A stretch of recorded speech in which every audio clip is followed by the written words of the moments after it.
نہایت ہی واجب الاحترام سامعین و حاضرین حضرات، اللہ رب العالمین اپنی مقدس کتاب قرآن مجید فرقان حمید میں ارشاد فرما رہا ہے، اور جب ہم چکھاتے ہیں لوگوں کو رحمت کا مزہ تو وہ اس پر پھولے نہیں سماتے، اور اگر پہنچتی ہے انہیں کوئی تکلیف باوجہ ان کرتوتوں کے جو آگے بھیجے ہیں ان کے ہاتھوں نے،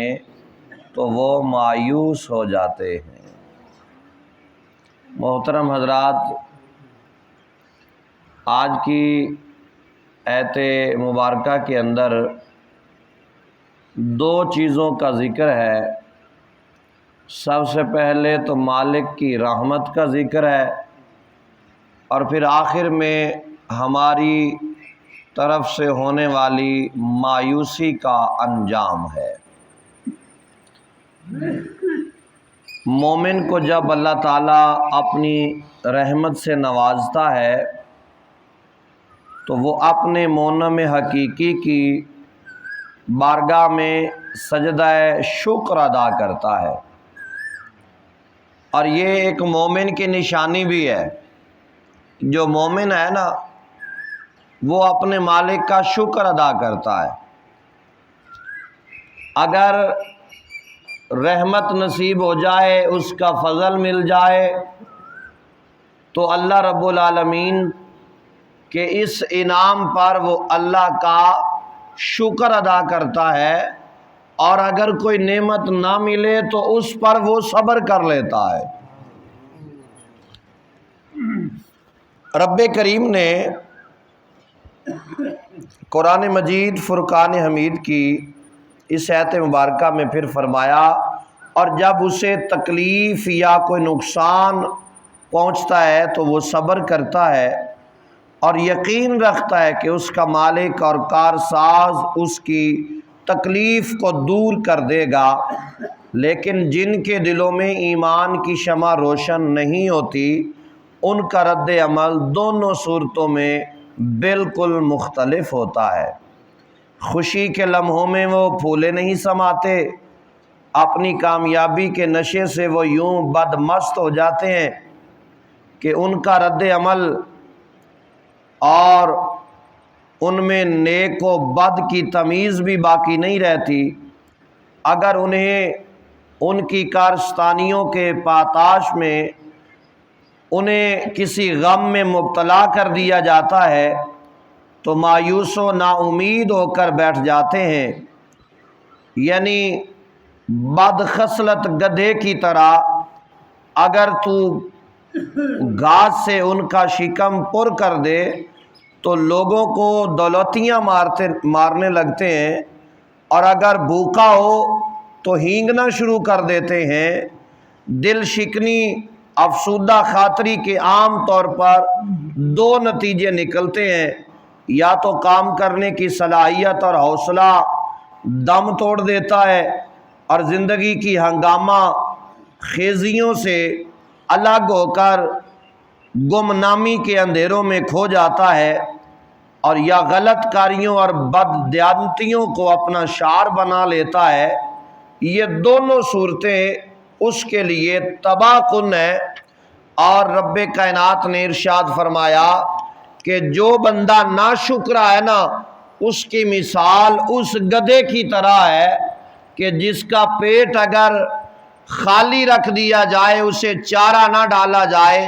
تو وہ جیسے دولتیاں مارتا ہے۔ فرمایا وہ انسان جو ناشکرا ہے، اس میں اور گدھے میں کوئی فرق نہیں ہے۔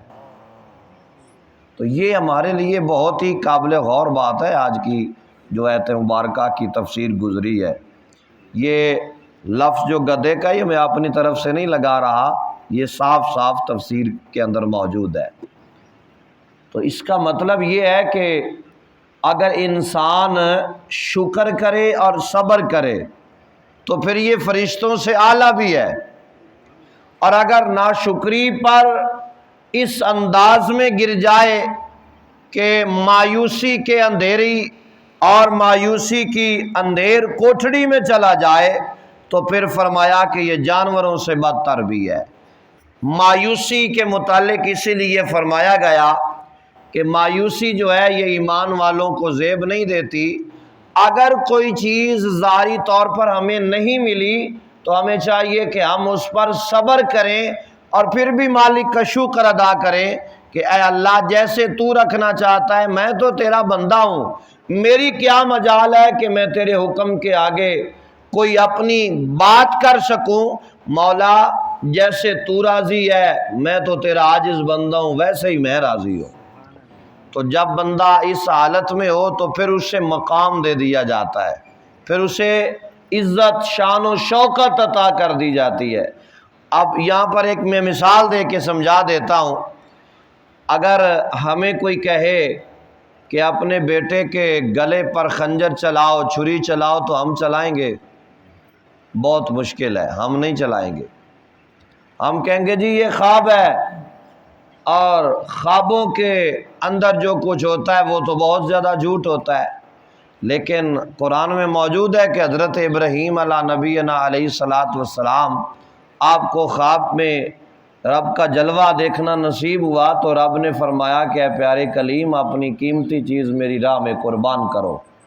تو آپ نے 100 اونٹ قربان کر دیا۔ پھر دوسری رات خواب آیا، پھر 200 اونٹ قربان کیے، تیسری رات خواب آیا 300 اونٹ قربان کیے، اور چوتھی رات خواب آیا ہم نے تیرا مال نہیں مانگا، ہم نے تو تیرا پیارا لال مانگا ہے۔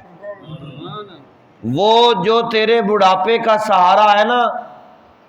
وہ شہزادہ مانگا ہے، اس کے گلے پہ چھری چلاؤ تب ہم راضی ہوں گے۔ تو یہ نہیں کہا کہ مولا یہ کیسے ہو سکتا ہے، میں کیوں چھری چلاؤں، میں تو یہ کام نہیں کروں گا، وہ میرے بڑھاپے کا سہارا ہے۔ کہا مولا اگر تو اس انداز میں راضی ہوتا ہے تو میں اپنے بیٹے کے گلے پر چھری چلاؤں گا۔ پھر وہی ہوا کہ آپ نے میدان میں لٹا کر ادھر چھری چلائی اور ادھر اللہ کا امر ہوا کہ اے چھری خیال کرنا ہے، یہ تو میں صرف اپنے کلیم کو آزما رہا تھا، گلا نہیں کاٹنا، یہ میرا پیارا ہے اور پیاروں کے گلے کاٹے نہیں جاتے۔ پیارا ہو حسین جیسا تو امام الانبیاء اس کا گلا چوما کرتا ہے، اور ادھر بھی گلا کاٹنا نہیں ہے بلکہ ایک امتحان اور ایک آزمائش تھی جس میں میرا کلیم امتحان میں کامیاب ہو چکا ہے، اور میں نے قیامت تک آنے والے لوگوں کو یہ بتانا ہے کہ اگر اللہ امتحان لینا بیٹے کے گلے پر چھری چلانے کا تو ابراہیم وہ ہے جو چھری چلانے سے پیچھے نہیں ہٹتا، وہ چھری چلا کر ایک ہی بات کہتا ہے مولا میں تو تیری رضا چاہتا ہوں، دیا بھی تو نے ہے، اور اگر تو لینا چاہتا ہے تو میں کیا کر سکتا ہوں، مولا جیسے تو راضی ہے تیرا بندہ ابراہیم ویسے ہی راضی ہے۔ تو اس لیے ہمیں یہ چاہیے کہ ہم اپنے مالک کی پاک بارگاہ میں اپنے مالک کی رضا چاہیں۔ ہم دنیا داروں کے لیے نہیں، ہم نماز پڑھتے ہیں نا تو یہ دنیا داروں کو راضی کرنے کے لیے نہ پڑھیں، نماز پڑھنی ہے اپنے رب کی رضا کے لیے، روزہ رکھنا ہے اپنے رب کی رضا کے لیے، اس لیے کہ یہ وہ کام ہے جن کی جزا ہمیں کوئی بندہ نہیں دے سکتا۔ کوئی بندہ ہمیں اس نماز پڑھنے کا اجر کوئی بندہ دے سکتا ہے، روزے رکھنے کا اجر کوئی بندہ دے سکتا ہے، حج کرنے کا اجر کوئی بندہ دے سکتا ہے، زکوٰۃ دینے کا اجر کوئی بندہ دے سکتا ہے؟ نہیں، کوئی دنیا کا بندہ ہمیں نماز پڑھنے کا اجر نہیں دے سکتا۔ اس کا اجر دینا ہے تو ہمارے رب نے دینا ہے۔ تو ہم نے نماز بھی پڑھنی ہے اپنے رب کے لیے، روزہ بھی رکھنا ہے اپنے رب کے لیے۔ ادھر بچہ نماز پڑھتا ہے، جن کے والدین حیات ہیں اللہ ان کی عمر دراز کرے، اور جن کے والدین اس دنیا سے چلے گئے ان کی اولاد، ان کے بیٹے، ان کی بیٹیاں ادھر نماز پڑھتی ہیں۔ بیٹا باجماعت مسجد میں نماز پڑھتا ہے نا، اور اللہ اکبر کہہ کر ہاتھ باندھ لیتا ہے اور اللہ کی ثنا شروع کرتا ہے۔ باپ اگر گناہ گار تھا اور گناہوں کی وجہ سے مالک نے اسے عذاب میں گرفتار کر دیا، ادھر جب اس کا بیٹا کہتا ہے اللہ کی تعریف کرتا ہے، اللہ کی ثنا شروع کرتا ہے، پھر اللہ رب العالمین کی بارگاہ میں قرآن مجید فرقان حمید کے کلیم مقدس الفاظ کے ساتھ تلاوت کرتا ہے، الحمدللہ رب العالمین الرحمن الرحیم مالک یوم الدین، ادھر یہ الفاظ شروع ہوتے ہیں، ادھر قبر سے عذاب کو ہٹانا شروع کر دیا جاتا ہے۔ آواز آتی ہے کہ اس کا بچہ وہ ہے جو میرے کلام کی تلاوت کر رہا ہے، یہ خون تو اسی کا ہے نا، ادھر اس نے تلاوت قرآن شروع کی، ادھر قبر سے عذاب اٹھا دیا گیا۔ آج اگر یہ کیفیت ہے تو پھر بتاؤ حضور امام الانبیاء سرکار مدینہ صلی اللہ تعالی علیہ وآلہ وسلم کے وہ صحابہ جنہوں نے جانیں بھی حضور کے لیے دی، جنہوں نے مال بھی حضور کے لیے دیا، ان کی قبروں پر اللہ کے انوار و تجلیات کا کتنا ظہور ہو رہا ہوگا۔ اللہ تعالیٰ اپنے پیارے محبوب کے صدقے ہم سب کی حاضری کو اپنی بارگاہ میں قبول و منظور فرمائے، اور ہم سب کو صحیح معنوں میں حضور نبی پاک کی محبت نصیب فرمائے۔ آمین بجاہ النبی الامین، وآخر دعوانا ان الحمدللہ رب العالمین۔